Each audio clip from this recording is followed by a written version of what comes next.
Hello, everyone from Chelsea Fan TV. I hope you're all doing very well, guys. Good to be back for another evening stream.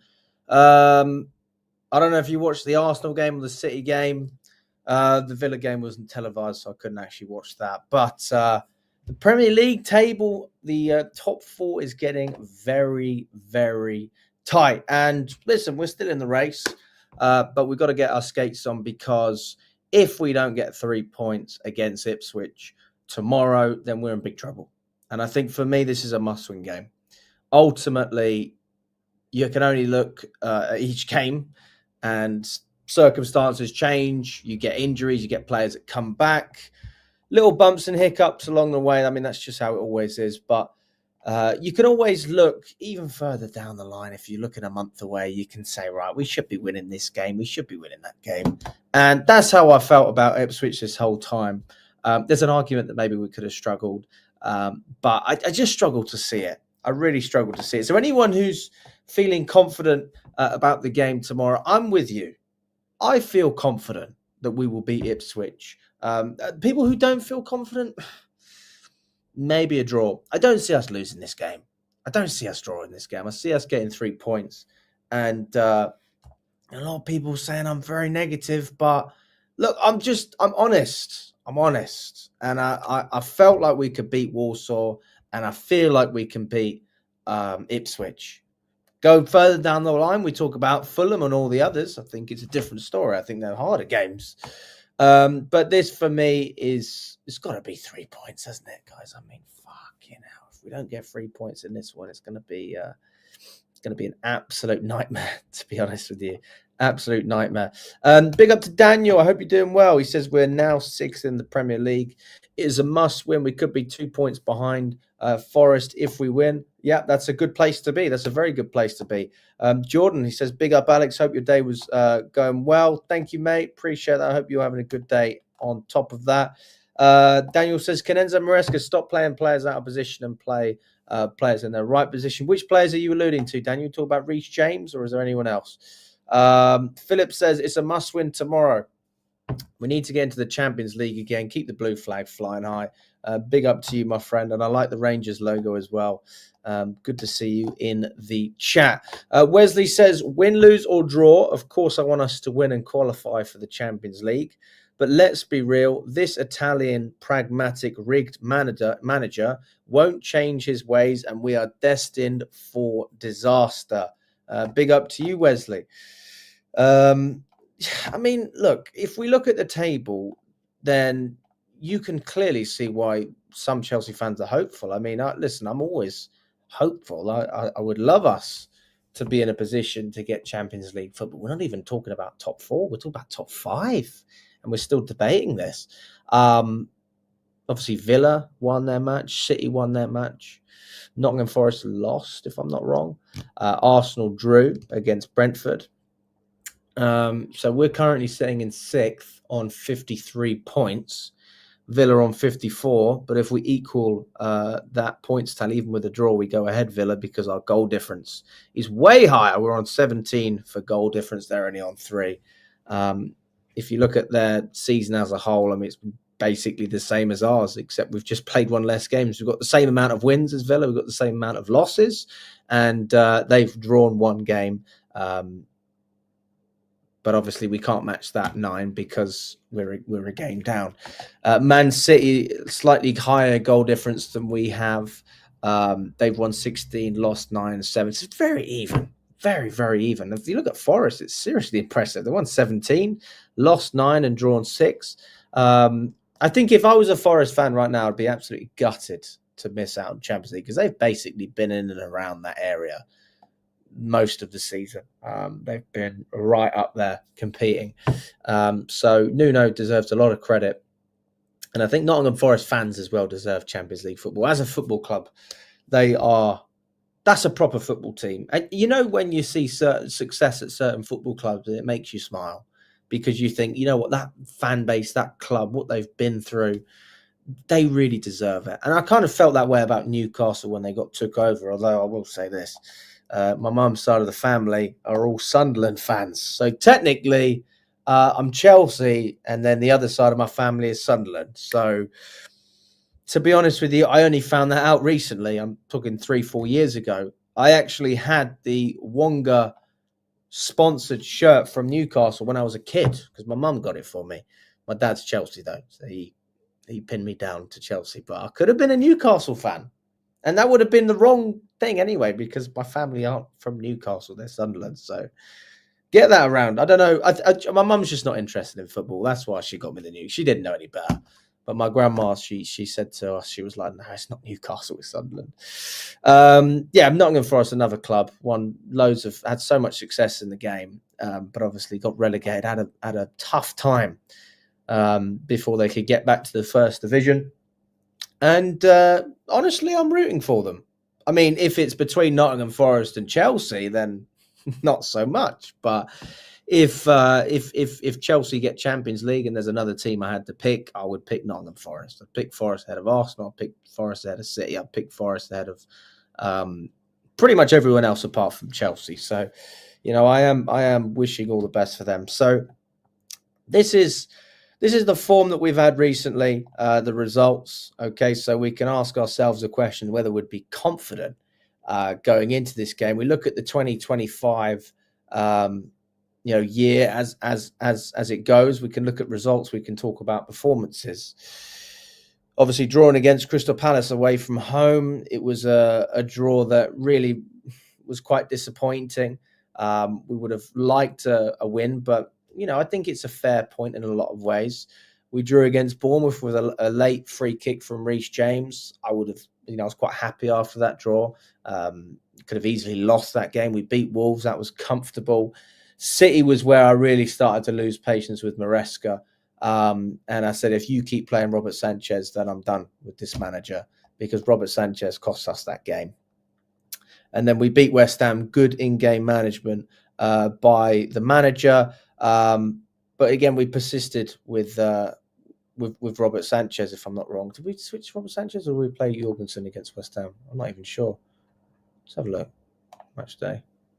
Oh, no, Jorgensen did start. So I was very happy before the West Ham game. Very happy. I was glad that Jorgensen started. And then what do we do?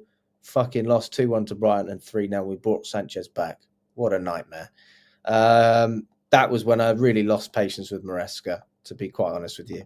Lost against Villa, Jorgensen mistake. Beat Southampton 4-0, although my head was absolutely gone. I just found it so boring, to be honest with you. I thought it was a very boring game.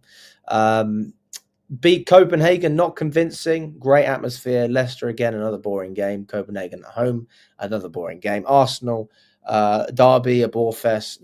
That's the theme of March, if we're being totally honest with you. It was all a snore fest. Beat Tottenham. It wasn't convincing, but we got the job done. Convincing in terms of the fact that we beat Tottenham, but I think we could have played a lot better. Drew against Brentford, and obviously we've beat Warsaw. So coming into this game, like I would say that we've done enough to be in a position to come away to Ipswich and get a result there. I think that we're absolutely fine. I think we're perfectly capable of being Ipswich, and the head-to-head is relatively mixed in a lot of ways. We've won 4, we've lost 2, we've drawn 5. We've scored 16, but they've scored 12 against us. And the last game, obviously, they beat us. So we haven't actually beat Ipswich since they've been promoted. The Lap was all over us in the last match. He got that penalty in the 12th minute, and Hutchinson obviously had to score as well. You just knew it was going to happen, didn't you? You knew it was going to happen. On that particular match day, I mean, this is the story of our season. High possession. They only had 24% possession, but possession means nothing if you don't do anything with it. This is the frustrating thing for me. Is like I don't really have a problem with possession-based football. I don't really have a problem with it. I just have a problem with how it's being implemented. And, that for me is the issue. I think if you have a lot of possession and you are also direct, because you can be direct with possession, that 76% could easily be 66%. And you go, well, fucking hell, you don't have the ball as much. But when you have the ball, the reason you're losing it a little bit is because you're making things happen and you're causing the defenders to have to actually work hard. And if you constantly have the ball and they're not actually having to do anything to keep the ball out of their own net or keep it away from dangerous spots, there's just no point of having 76% possession. It could be 86%. Like, it doesn't mean anything. So that's what I'm looking for in this game. I'm looking for possession with a little bit more intention. Okay. We only had 5 shots on target. They had 6. And that just goes to show that it didn't mean anything having the ball when we played Ipswich in the new year. 7 off target, 1 off target for them. We had 3 big chances to their 1. So you could argue we probably should have scored. I mean, the whole team was really not informed, to be honest. I really felt bad for cfctvyt, who got hooked in the 55th minute. I can imagine he was really annoyed after that one. So, that was our experience when we played against Ipswich earlier on in the season.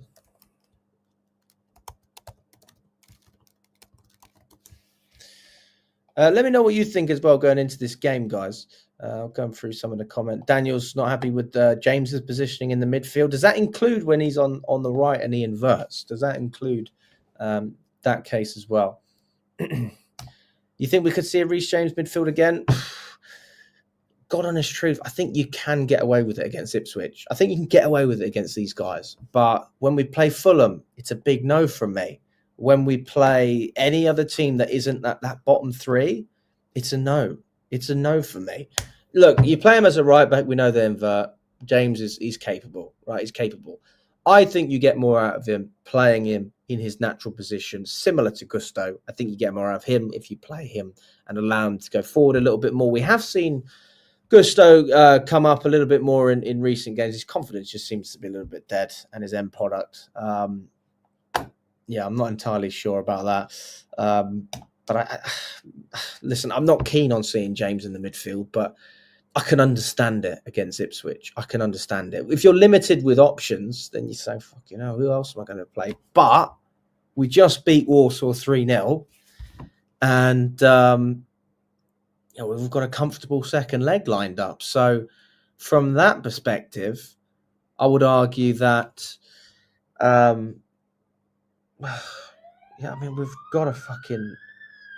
we've got to rotate in the second leg against Warsaw. So there's no point rotating in the Premier League. Play your strongest 11. I mean, your strongest 11 does not include James in the midfield. It includes Caicedo and Enzo Fernandez. That's what it includes. I don't see why you need to play a strong. So actually, I'm trying to justify almost the decision that Maresca could make putting James in there.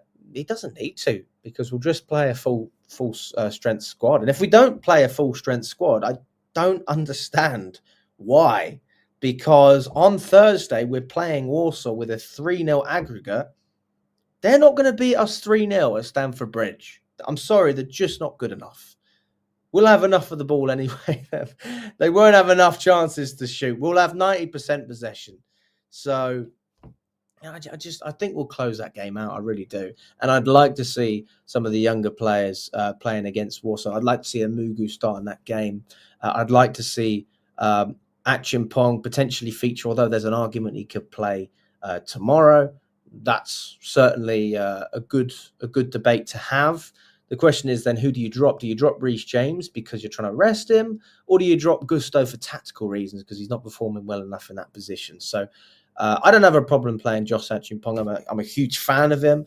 I think being versatile is a great thing as a player.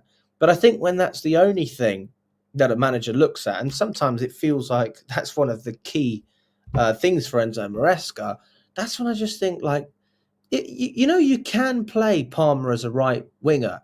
Or as a right forward, whatever you want to call it. That's where we've got the best out of him. And I just think, okay, you're happy to move Gusto, you're happy to move Reece James into this position.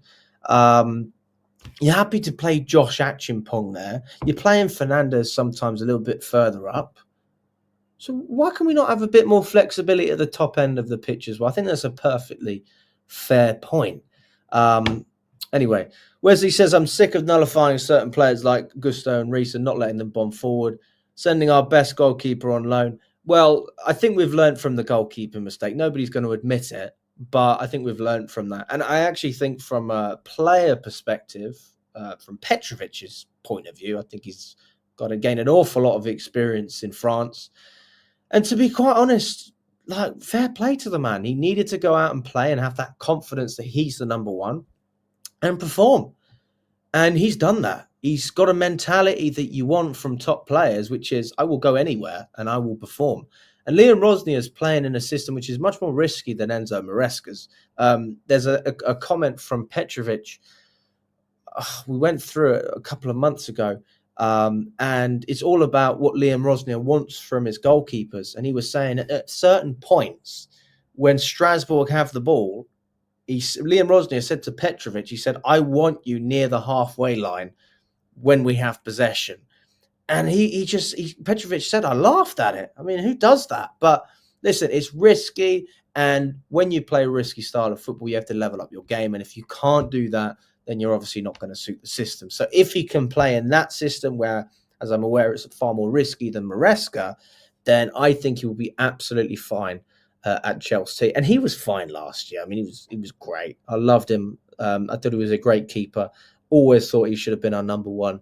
And I thought he did perform in big games. Like, I mean, I'm trying to think off the top of my head some of the key moments he's had. But for the Carabao Cup, he had great moments in that competition. In the tournament, he didn't let us down.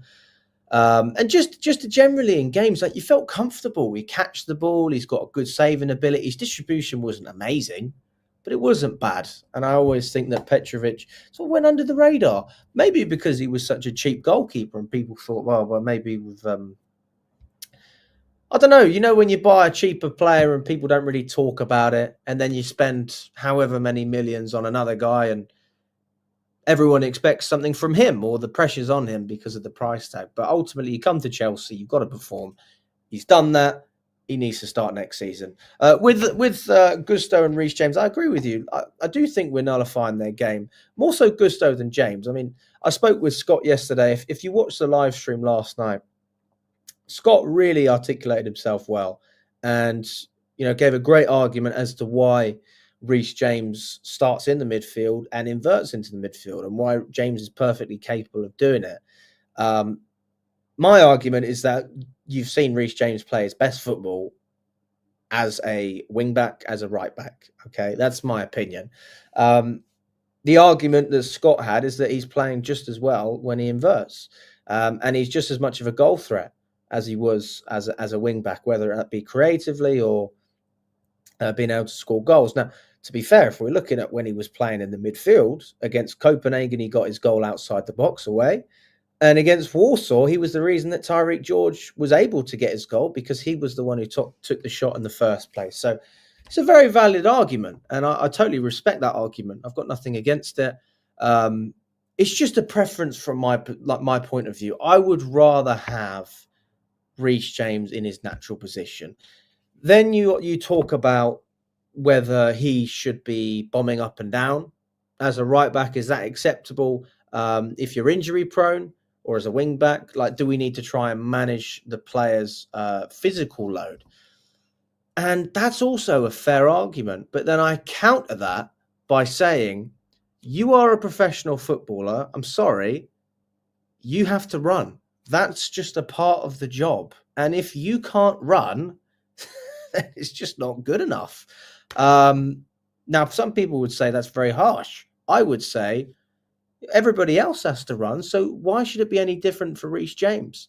If you need to manage his minutes, that's totally acceptable. I mean, we've already said that we're doing that regardless. We're not going to play him more than once a week.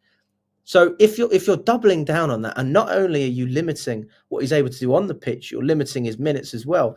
That just seems a little bit excessive to me, because if a player is so key for the reason that he's exceptional in his natural position, why wouldn't you just play him less? But when you do play him, you play him in his best position. That seems like the logical answer for me. Daniel says, Alex, there could be 6 English teams in the Champions League because of an English team could win the Europa League. I don't know. Is that true? Not sure about that. Let me know in the chat, guys. I can look that up as well. I'm honestly not sure. The manager has to start playing James in his correct position. I don't understand some of his recent team selections. What don't you understand, Philip? Bring in a manager who's going to bring the best out of our players. Andre Santos needs to come back. Esteval needs to be starting, and we need a manager that's exciting. Sancho bloomed at Dortmund. Why not here? Well, maybe that's not a management problem. Maybe that's just a Sancho problem. But when we talk about Santos and Esteval, I think they'll certainly make an impact. Kendry Pires, I think it's settled that he will be going to Strasbourg. The only reason that may not happen is if there's a conflict of interest and both teams are in the same competition. But I hope that's not the case. I hope Strasbourg still get European football, just not the Champions League, if Chelsea are in there as well. Big up to you, Josh. I hope you're doing well. Amir, I hope you're doing well as well, mate. He said we better not lose against Ipswich, or otherwise we've dug ourselves into a grave and might not be able to come back of it. Bear in mind, I have predicted we'll be winning 4-0 tomorrow at Ipswich. I respect the confidence. I'm confident as well. Maybe not 4-0, but I'll go with a cheeky 3-0, cheeky 3-1. 3-1. I'll go 3-1 on that one. I reckon Delap probably gets on the score sheet. But 3-1's my prediction for this one. Rangers have probably had a better chance of winning the Europa League than Spurs or Man United. True. Hutchinson as well, I know. Hopefully he doesn't score this time.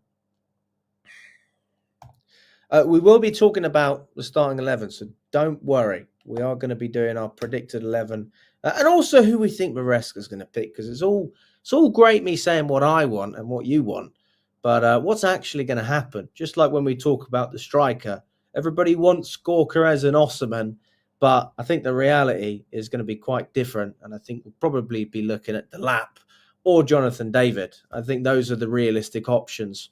Maybe I'm wrong. Also, by the way, I just want to be very clear. I'm actually quite a big fan of Delap, and I think Jonathan David would also be a good addition if you look at his numbers. But then it comes down to, are we significantly improving what we have at Chelsea? Now, if we're replacing Guiu with those players, I would say the answer is yes. If we're keeping a player like Guiu and you're just looking for someone to start ahead of Nicholas Jackson, then you'd be looking at Osman and Gorkarez. That would be quite clear. Although Jonathan David, I would argue, is probably a better player as well in terms of his numbers, especially European numbers. His European numbers have been great this year. The board need to be looking at a new manager now. Get Xavi Alonso or Cesc Fabregas in. Managers that are going to play free-flowing, attacking football. Josh disagrees. He says he wants an elite manager that also cares about elite football. That's fair. No updates on Mikhailo Mudryk as it stands. Still waiting to see what happens there.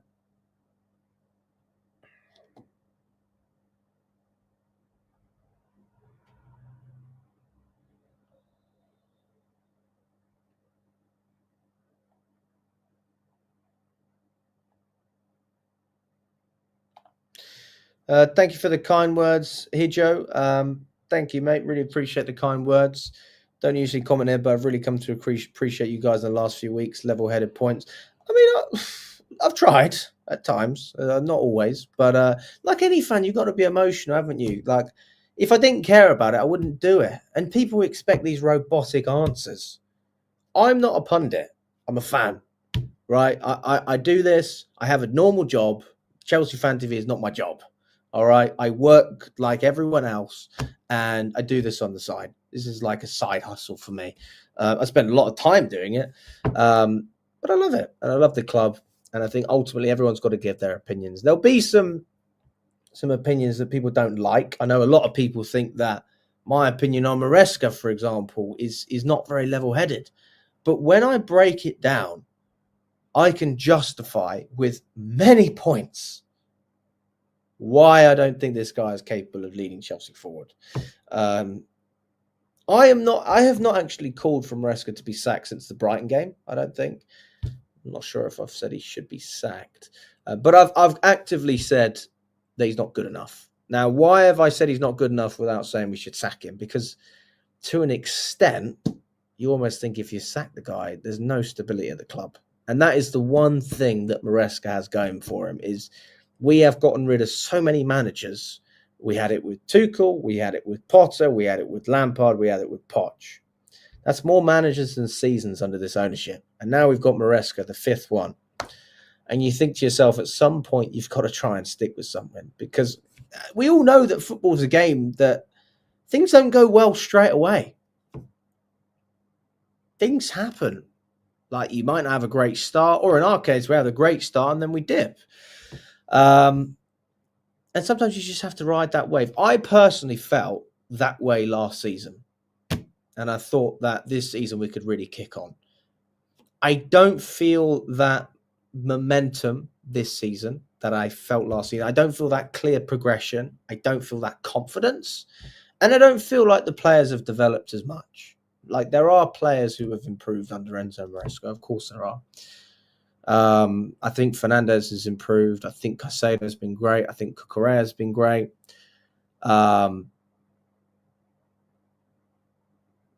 Mudryk, when he was playing, performed well.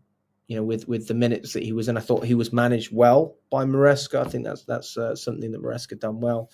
There's other players as well. Madueke, I think his stats are better this season than last season. I think one thing about Maresca this season that Madueke didn't get last season under Poch is that, you know, Poch never really said to Madueke, "You're the man," and Maresca's sort of always given him that trust, hasn't he? He's always given him opportunities and a run of games. And giving Madueke the opportunity to fail. I think Poch, not quite the same treatment. But again, it was a younger player, less experienced player. He's grown a lot from that season that he had last year, and he's developed into a better player this year. Defensively, we've improved in terms of, you know, what we can, in terms of how many goals we concede. That's very true. Thiago Silva's obviously a massive miss.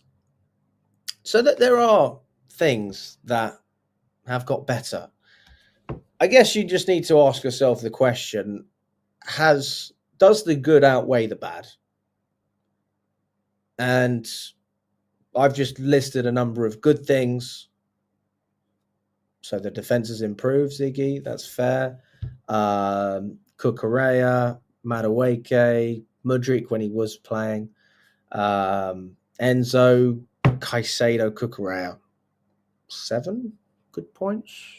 Have I missed anyone? Those are the main ones. Okay. So like, I want you to know that I am being genuine when I say the things I do say about Maresca. I'm not just chatting out of my arse. I mean, obviously emotions run high after games. Sometimes you say things maybe you didn't want to say, but the point is that I just don't really trust the guy. I don't trust him. His CV is the worst out of a Chelsea manager that we've had. Fucking hell, this decade, this century. Frank Lampard for me has a better CV than Enzo Maresca. I know. Well, I mean, you could argue that when he took the job the first time, that's the case. But I mean, maybe Frank Lampard's the one you can compare in terms of CVs. But he's just, I don't know why I should trust a manager that I've never seen really achieve anything great in the game. He won the championship with Leicester, the richest team in the championship with the best players. And he didn't win it comfortably. He won by about 3 points when he had a 21-point lead, if I'm not wrong, around that mark. I think our football has been much more passive this season than it was last season. That's something else that, as a match-going fan, frustrates me. Like, I appreciate fans watching at home maybe appreciate that style, but match-going fans genuinely don't really enjoy it because you've got a lot of people going to the game beforehand and, you know, having a few drinks. A lot of people that have followed Chelsea for a long, long time, and they want to be entertained. They have paid their money to be entertained. I've had this argument with Charlie. He says that people pay to watch their team win. I say that's not true. People pay to go to the games to be entertained. That's number one. Winning is a bonus, and I stand by that. I go to the football to be entertained, and if we win, it's a bonus. I expect Chelsea to win a lot of games, but if I was a Palace fan, Fuck, I would have a fucking, well, maybe not a Palace fan, but if I supported any other sort of lower tier team, like, it wouldn't be very fun to watch if that's the way you thought. So if teams are playing entertaining football, I think that's a huge plus for fans. And I think that's certainly something that you have to take into consideration. Like, if you don't think that playing an entertaining brand of football is something that we should ask for as fans, then I don't know. I think it has a lot of weight. I'm not sitting here being a Tottenham fan saying, I know we're not going to win anything, and that's why we need to play entertaining football, because we're never going to win anything anyway. All right. They tried it with Mourinho. They tried it with Conte. It doesn't work. So you might as well just try and play like Postecoglou plays anyway. And, just basically play ball. None of this park the bus, anything like that. But I think that if you are winning trophies, it's fine. It's okay. Like, fans don't really care about how you play. But we're not competing for the Premier League. We didn't take the FA Cup seriously. We didn't take the Carabao Cup seriously. And we're going to win the Conference League. I mean, I hope so. We better win the Conference League. Yeah, that's a competition that we're just above in terms of the stature of the club and everybody else who's in the competition. Our biggest rivals in the Conference League is Real Betis. I spoke with Nina yesterday or the day before. Would it have been yesterday or the day before? I think it was yesterday. And she said she was doing some work with UEFA, so she couldn't actually watch the Chelsea game. She was watching the Real Betis game, and she said they look really good. Like, they will cause us problems if we play them. And just if we had a slightly more direct approach, I could really get behind this. But again, the playing style is not everything. I said the list was long. It's the playing style. It's the mentality, the acceptance. What he did against Arsenal, shaking hands with Timber after what he said. I thought that was a disgrace, to be honest with you. Do you think Mourinho or Tuchel or any of these top managers do that? He said that he wasn't told what the target was for the season. Then he said it was always top four, as if it was obvious. Like, you didn't just say something different a few weeks earlier. And then also I look at the management of some of the players, and I just disagree with it. I'm not saying I'm right, but I disagree with it. I disagree with the fact that we play Palmer in the 10. I think Palmer should play on the right. And I think if we would have done that, we would have got more out of João Felix this season, and we would have got more out of Nkunku, because we would have been able to play both of those players in their natural position. I think that Jackson's done well under this manager. I think he's done well under Maresca. Do I think he's progressed significantly from last season? No. I saw a clear progression from Nicholas Jackson last year, from the beginning of the season to the end of the season. I don't feel that way this season. Yeah, you can talk about the injuries. That's fine. But he hadn't scored in 8 games before that anyway. So it's not like he was on a great run of form and then he got injured. He wasn't playing that well. Mark Guiu was coming on anyway to actually take that starting spot potentially in the next game. Or is it the same game he got injured, something like that. And then they both got injured. So we've obviously been in a situation with our strikers. I just don't know. I don't know. Like anything, you have a feeling, don't you? With football managers, you either love them or you don't really like them. I don't hate Maresca, but I don't like him, and I struggle to like him. I want to like him, but I was never inspired when we signed him, and I'm not inspired now. Now, having said that, listen, there you go. I've given you the good and the ugly. I've given you what I think he's done well and what I think he can improve on. I could probably have gone longer on the second list, but we got to talk about the game as well, and we need to talk about Ipswich. So listen, guys, if you haven't already smashed the like button, please do. It helps a lot. It shows the channel that you're enjoying the content, and it encourages us to continue making it as well. We've got over 60 of you in here, so let's get straight up to 60 likes on the live stream. Let me know in the chat how many we're on. Guys, if you haven't already smashed it, please do. Only takes a minute. We're going to do our predicted 11 going into this game. But before that, we are going to be talking about what Maresca has said coming into the game, because I think it's important to see what the build-up has been, what the manager has said, and just take it bit by bit. He did have an interview. He had a press conference. It looked a little bit different, if I'm not wrong. I watched most of it. There was only one microphone there, so I don't know if this interview was just recorded by Chelsea or if there was loads of journalists there. I only heard one journalist asking questions though. Maybe I didn't watch enough of it. Let's see what he says, shall we? If I can find the interview. Okay, here we go. Only on 32 likes, guys. Half of you have not liked the video. Please do. It helps a lot. Still remember the game, All right, that's how much even if I watched 2 minutes 30 out of 8 minutes. Okay, maybe I wasn't in a good mood when I watched this. So let's see what he said. Let's react to it. And then we're going to do our predicted starting 11. Enzo, thank you ever so much for doing this. We're approaching the business end in Premier League and Conference League. How do you balance and prioritise the two competitions? they are both important competition for us. The Premier Leagues can give us the opportunity to play again Champions League, and the Conference can give us the opportunity to win a trophy. So they are both very important. We're here to look ahead to the weekend. So tell me about the Premier League form at the moment. How are you feeling about the way your team's performing? In terms of result, I think in the last 4 games we won 3 and we lost 1, or in the last 5. Anyway, I think overall we are all in the same position in this moment. It's a big fight, many teams there for Champions League spot, but hopefully we can be there until the end and we can achieve that. The results at Stamford Bridge have been tremendous. Wins away from home seem harder to come by.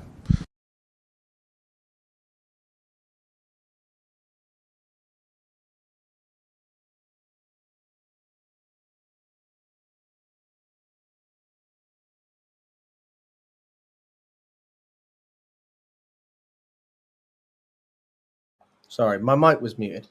Sorry. This is the thing that I was saying is I'm not even talking about the words coming out of Maresca's mouth, but looking at him and the way he speaks, his body language, does that strike you as a manager that's confident?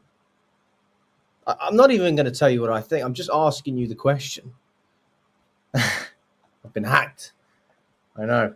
Only 38 likes, guys. Let's get up to 60. Come on, big up Amir. Does that fill you with confidence? I don't know. I mean, I'll just listen to that again because I did walk off for a minute. Been there until the end, there for Champions League spot, but hopefully we can be there until the end, and hopefully we can be there until the end.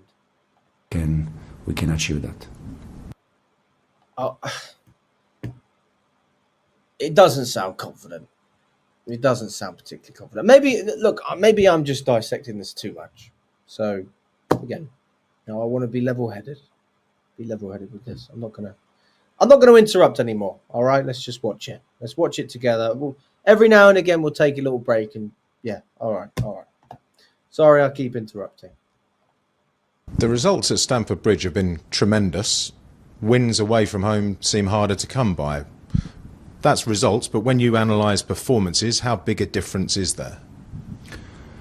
Listen, sometimes you win games where the performance is not top, and sometimes you don't win games in the other way.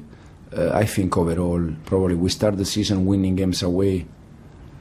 Now we struggle a little bit to win games away. Hopefully, as I said, from now on we have still 7 games to go, and we can continue to win games at home, and we can win some games away.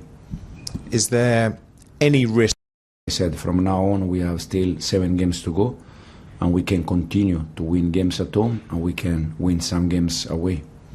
Is there any risk of a mentality issue where players feel extra tension, pressure to perform at home because of the struggles away?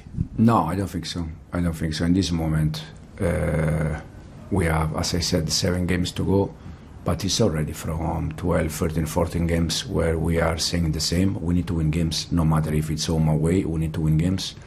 And even the last game against Brentford, I think overall we did enough to win the game. Unfortunately, we didn't score, but as I said after the game, I think we shot more than 20 times. So it's just a matter of taking the chance, but important that we create, we continue to create, and then at the end we see. I don't know, guys. I don't know. It doesn't. I don't agree with what he's saying. I don't agree with it. He said we did enough to win the game. I personally think a draw was a fair result. I think Brentford should have won the game, if anyone, because they had the clear-cut chances. Wissa should have scored, and Mbeumo should have scored, and they forced some good saves as well from Sanchez. I don't see. He mentions that we had over 20 shots in the game as well.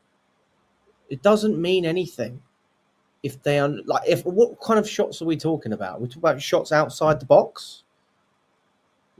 Like, where are we shooting from? So, I think that's just doesn't really. Let's keep going. One of the results that didn't go your way on the run away was against this weekend's opponents, Ipswich. What went wrong that day in December? No, yeah, I think in that day probably they had more desire than us to get the 3 points. I still remember the game, but even if we they have more desire, had many chances to score, but they were defending very well. And now it's a good team, to be honest. I know them from last year, so they are a very good team, good manager. They are doing very good job. No, they're not doing a good job. What? No, I'm trying here. Enzo, please, don't lie. Don't lie, please, Enzo. Don't lie. They're 18th in the table. They're not doing a good job. What the fuck are you on about?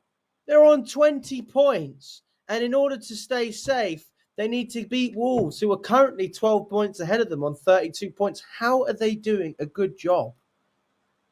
Oh my goodness gracious, that was bad. This is what I'm saying. They're not doing a good job. They are not doing a good job. Please, Enzo. I'm trying to be fair here. Don't lie. I mean, at least you were honest in saying they had more desire than us. Honesty isn't a bad thing. But if you are just genuine, it also says some things that maybe I don't want to know. You shouldn't say that. You should not be saying that the other team had more desire than us. And you can't say that they're a great side, for fuck's sake. They're fucking 18th in the league. They're going down.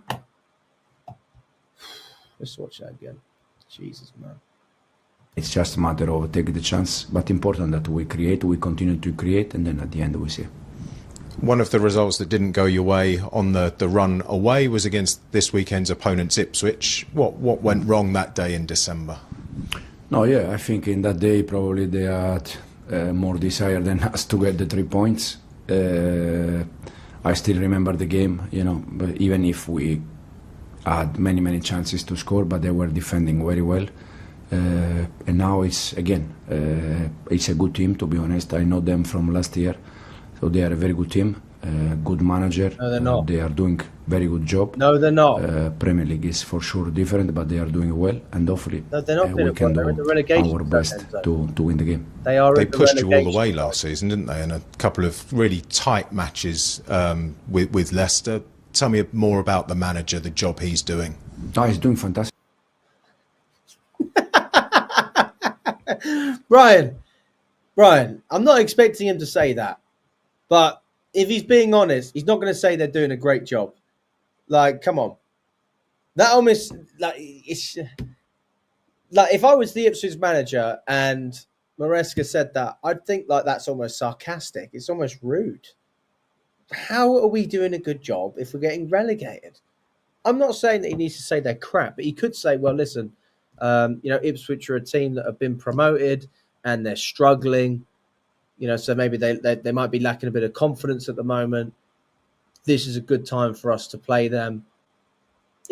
Things like that. He could still be respectful. He doesn't have to say they're crap.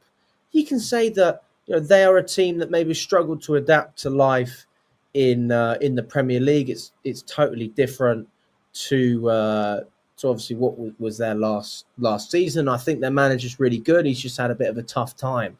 Like, he could have said that. He doesn't have to say that they're doing really well and they're doing a great job. Like, I don't see why he would say that. Let's keep going. Job. He's doing fantastic since already 2-3 years ago.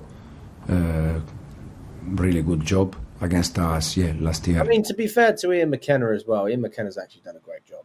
At Ipswich as a whole, he took them from League One to the Championship to the Premier League. That's so respectable. So, if Maresca's talking about it from that perspective, and fair play, nothing wrong with that.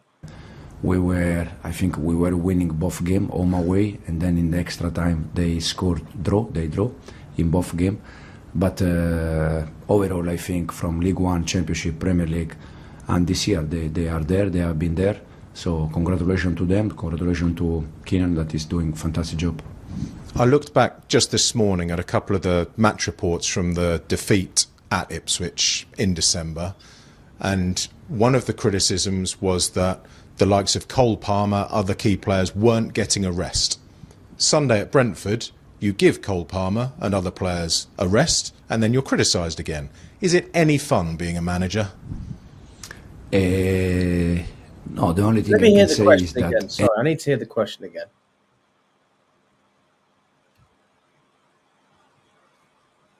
Congratulations to Keenan that is doing a fantastic job. I looked back just this morning at a couple of the match reports from the defeat at Ipswich in December, and one of the criticisms was that the likes of Cole Palmer, other key players, weren't getting a rest. Sunday at Brentford, you give Cole Palmer and other players a rest, and then you're criticised again. Is it any fun being a manager?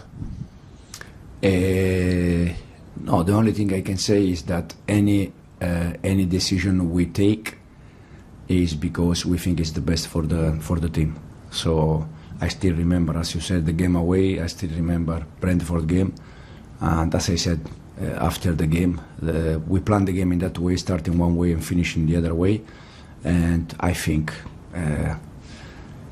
most of the times, or almost every time, unfortunately they judge us on the result. So if the last game we were able to score and win, probably the decision was top, but because we didn't score and we didn't win, the decision has been no good, but it's what it is. Fair enough. Liam Delat played a big role in that game at Portman. Can I just say as well, the same guy is asking all the questions. That's not usually how these things work. There's different journalists asking tough questions. So why is there only one reporter? There should be multiple reporters. So I mean, who is this Chelsea reporter? Who is he? Can someone tell me what his name is? I'm not even criticising the guy. I've got nothing against the reporter. I'm just saying it seems a little bit scripted. In the sense that I don't know. It just seems like even the question where it was like, "Oh, is it fun to be a manager?" I don't think these are the questions people really want to know the answers to. So why are you asking it? Maybe I'm just criticising a bit too much. Road, there's a lot of attention on him at the moment. How good, as I know you're always up against elite players, but as a 22-year-old striker, how good is he? How good can he be? No, he's already very good. I know Liam from 5-6 years ago. I had him for one season with City under 23, so I know him quite well. He's, for me, it's already a good player. It's already a very good player, and he can be a top player. So it depends on him, but yeah, he's doing well at Ipswich, and all the best to him. In terms of your own goal scoring, you mentioned the 20-odd shots you had at Brentford. How frustrated are you that the goals aren't going in as much as they were at the moment? First of all, it's important to create. I think we create enough in the last game, but overall, all the season, we are creating enough. Sometimes it's matter to score goals. Sometimes you have to score goals from outside the box because they defend the box very well. I think Brentford, most of the game, they were with 11 players inside the box, so it's difficult to find space, to find solution. Sometimes you need shots from outside the box. We try many times with different players, Pedro Neto, Enzo Fernandez, Cole Palmer. We try with all of them. We were close, but unfortunately we didn't score. But as I said, I'm more worried when we don't create, but when we create... I don't understand that either, because like, that's not tactical. Why not just change your tactics to put players in a better position to score instead of just saying shoot outside the box? I don't know. That just, again, that for me, that should be something that's tactical. We're going to be more lucky and score goals. Is it the same picture out on the training pitch in the week, or are goals flying in to give you the confidence that a corner will soon be turned? No, it's also training session is different from the game, but overall is to be honest, I'm not worried because we don't score goals, because we have quality enough with all the players we have at the front, and also because the reality is that we are probably the third or the fourth best attacking team in the Premier, so that means that we score goals. We could score more for sure, but hopefully we can score more in the future. Just on one attacking player, Nicholas Jackson. Also, though, when we look at that statistic, which I think Enzo is absolutely correct in saying, you know, how many goals we've scored as a team, I think it's important to look at, you know, where those goals went. You know, we scored 6 against Wolves. We scored 3 against the poor West Ham side. We scored 4 against Brighton.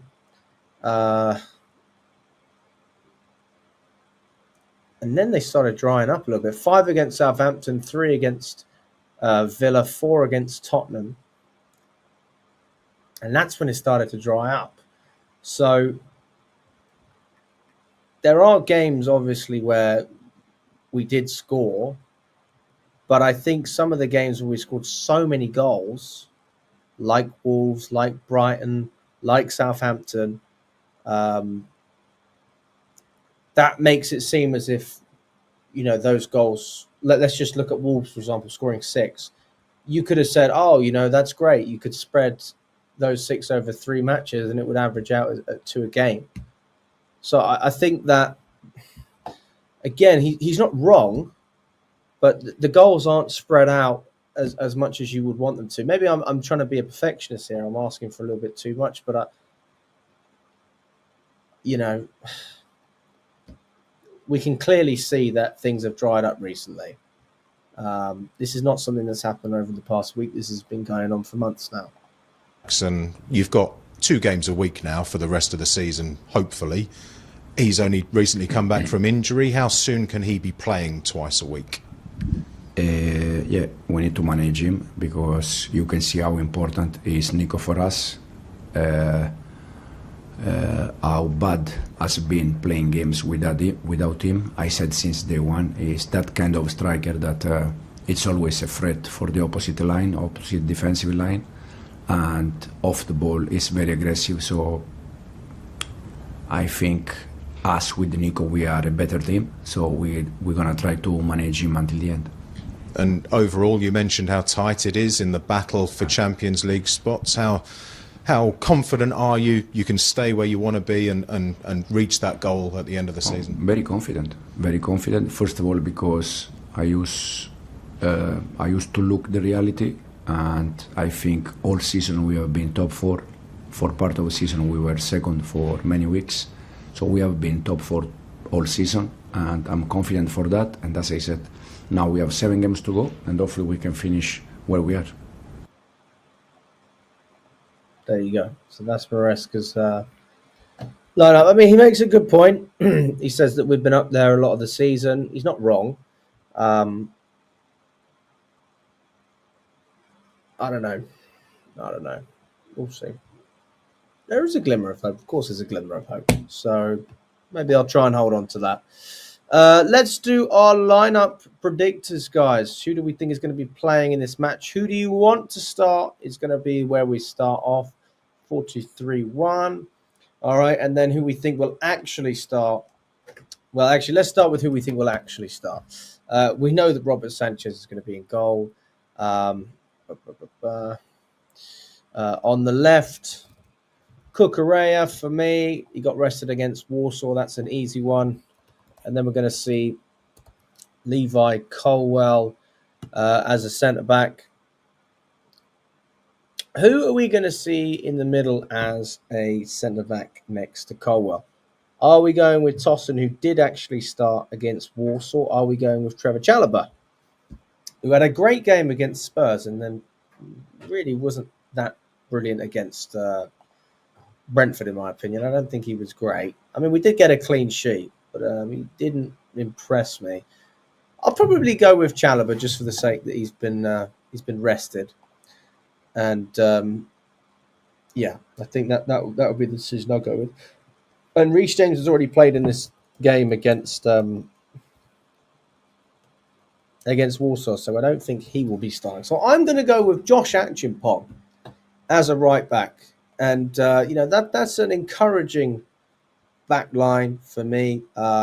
Lots of youth, not too much experience. The most experienced player in there is probably Correa, although Chalobah's played quite a few games as well for us. And they just need to make sure that Sanchez does not mess it up and put them in a position to concede. We know that may happen once or twice. Although he was good against Brentford, you've got to give him credit for that. All right, we're going to have Fernandez in the midfield with Caicedo. That seems to be fairly obvious. Palmer in the middle, okay, because he's not going to play on Thursday. So you can afford to play him. Now, the argument I have, like we're talking about Nkunku all the time, and how we don't like playing him in that position. If you played Palmer here, you could have easily played João Felix and Nkunku in their position and maybe had a different opportunity, but that's not going to happen, so I'm not even going to pretend it will. On the left, I want to see Tyreek George. All right, that's what I want. I want Tyreek George, and then I think we'll see Neto on the right-hand side. That's my Gonos opinion, with Nicholas Jackson up top. So that is my 11 for this game. This is my... Is it predicted? That's what I want. That's what I want. I think what we probably end up seeing... I mean, there's a good chance we could see this, to be fair. Maybe... No, I'm going to stick to this. Maybe toss in instead of Chalobah. That's one of the changes that could be made. Apart from that, I actually think this is what Maresca could do. Madueke, yeah, good shout. Yeah, actually, no, you're right. So I totally forgot about Madueke. I'm going to go with that then. Yeah, I'm with you. Although, I mean, if we're talking about rotation, then I think there's an argument for Neto to start because he didn't feature against Warsaw.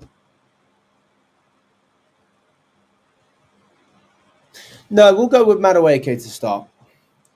You got a good goal threat, a lot of confidence in recent games. Madueke got 2, George got 1. You got creativity with Palmer, a solid midfield. Achimpong inverted nicely as well. Cucurella, we know we can count on him. Colwell and Chalobah, fingers crossed with those two. Similar with Robert Sanchez, hoping to build on that game he had against Brentford. And then we just need Jackson to have his finishing boots on. But maybe it is one of those games, like Maresca said, where you just need to have shots outside the box. And that's the key. If you can't build and create opportunities against a low block, then you just got to shoot outside the box. I mean, that seems like a little bit of an amateur answer because there's not really much else we can do apart from shoot outside the box. It seems quite easy to defend in that respect. So we're not talking about opening up spaces or finding a way to put balls in the box or maybe drop a little bit deeper or put more players into the box. We're just saying we should shoot outside the box. Maybe I think I've probably taken a segment of what Maresca's actually thinking, but that's what he said. And we agree with George then. Yeah, that's good. You want George to start though? Fair enough. Maresca probably won't start George and start Sancho. If he does that, that's just rubbish. If he does that, I'll be annoyed if he does that. Toss in for Chalobah, Jordan says. Brian thinks it will be Neto on the left with George being rested. Neto over Madueke. Neto is much better than Madueke.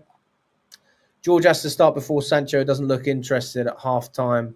Half the time, too predictable at times, was good at Dortmund. Fair enough. Well, listen, guys, I've enjoyed the show tonight. It is over. All right. I really appreciate you all watching.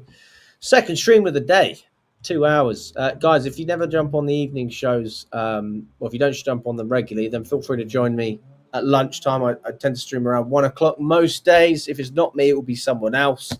Tune in, guys. I did actually order a new microphone, but for some reason, there's some parts that are missing. I'm going to try and improve the setup. I know that it's not as good as it should be. I am trying to find a better solution. So stay tuned for that. Big up to all of you. Really appreciate your time. Enjoy the rest of your evening, and hopefully Chelsea can get the win tomorrow against Ipswich. And I will see you there.